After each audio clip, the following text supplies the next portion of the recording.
আমার প্রীতিকলা গোস্বামী। আমার জার্নিটা বলতে আগে কিছু কথা বলা দরকার। সেটা হচ্ছে আমার 10 বছর বয়সে বাবা মারা যায়। তখন আমাদের মানে সংসারের অবস্থা খুবই খারাপ ছিল। ভাড়া নিয়ে আমি সেলাইটা করিনি, সেলাইটা শুরু করেছিলাম আমি আমার এক বান্ধবী, ও একটা মারোয়ারি ফার্ম থেকে ও কাজ এনে করতো। তো 2 দিন 3 দিন আমি ওর সঙ্গে গিয়ে গল্প করতাম, করে করতে করতে দেখতাম যে ও সেলাই করছে।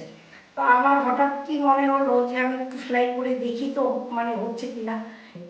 তো ওই ওই বান্ধবীর কাছে গিয়ে মানে 2 3 দিন দেখে আমার তখন মনে ইচ্ছা হলো যে আচ্ছা আমি একটু করে দেখি তো হয় কিনা। তো তখন আমি মানে ওর অ্যাবসেন্সেই আমি কাজটা করেছিলাম। তো এসে ফিরে এসে দেখে বলছে যে এই কাজটা কে করেছে। আমি তো প্রথমে অস্বীকার করছিলাম যে নিশ্চয়ই ভালো হয়নি।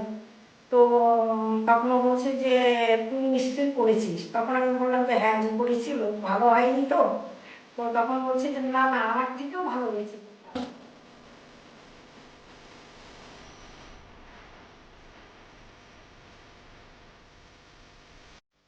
আমার নকশি কাঁথার জার্নি শুরু হলো, এবং তখন মানে ওই মেয়েরা আসতে লাগলো।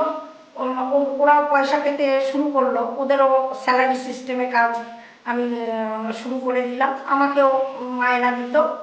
তো ওইভাবে আস্তে আস্তে করে সেন্টার শুরু হতে লাগলো, এবং আস্তে আস্তে প্রোডাকশন বাড়তে লাগলো। আরও অনেক মেয়ে আসতে শুরু করলো, তারাও তাদেরও মায়না, ওরাও মায়না পাচ্ছে। তো প্রোডাকশন মানে করছি।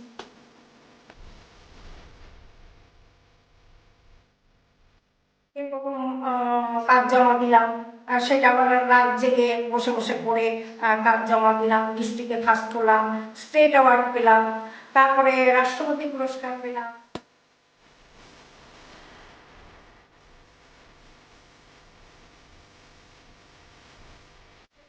কোনো আর্টের জিনিসই হোক, যে কোনো শিল্পের কাজই হোক না কেন, সে ঘরে বসেই হোক যে বা যেখানেই করুক, কিন্তু কাজটা যদি সেই লেভেলে পৌঁছানো যায়, তাহলে পরে সেই কাজের প্রচণ্ড কদরও হয়, এবং সারা জীবন মানুষ সেটাকে কদর করে মানে গ্রহণ করে বা কেনে, বা এটা সম্মান দেয়, বা পয়সাও দেয়।